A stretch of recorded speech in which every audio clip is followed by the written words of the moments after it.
The reason for the seasons. Welcome to Stargazers. I'm Dean Regas, astronomer from the Cincinnati Observatory. And I'm James Albury, director of the Kika Silva Pla Planetarium in Gainesville, Florida. Winter solstice is Sunday, December 21st, and sun worshippers can finally rejoice. This is the time when the Northern Hemisphere experiences the shortest days and longest nights. Wait a second, rejoice? On the shortest day? What's to celebrate? Well, every day after December 21st, the sun will get higher in the sky and stay up longer above the horizon. The sun will stop its southward migration and start heading north again. I wish it would hurry up already. It's freezing out here. Let's show you the reason for the seasons. The changing seasons are caused by one thing, the 23.5-degree tilt of the Earth.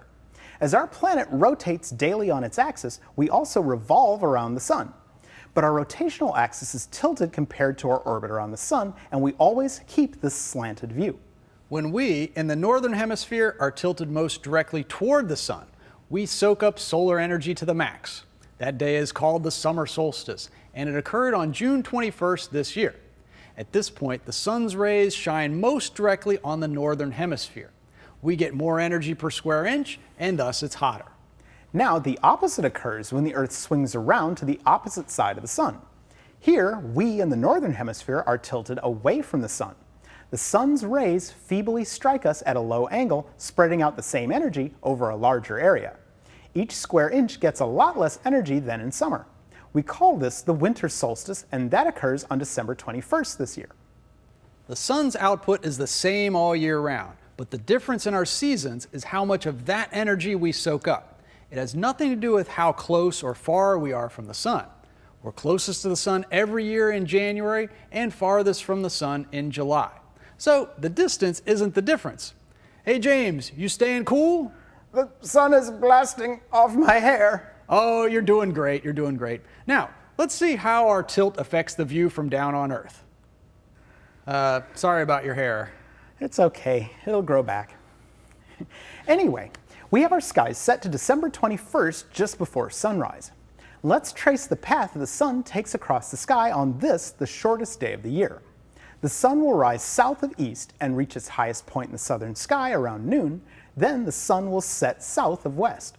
For most of the country, you'll get about 9 to 10 hours of daylight on this day. That also means you'll get 14 to 15 hours of darkness. Let's compare this to the spring equinox.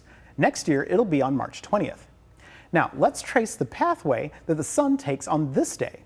The sun will rise due east, reach its highest point above the southern horizon, and then set due west.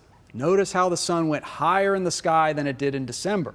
The higher the sun, the more direct energy we get. And look at how much longer the sun was in the sky. 12 hours of daylight and 12 hours of darkness. Equal day, equal night. That's why they call it the equinox. What about the summer solstice?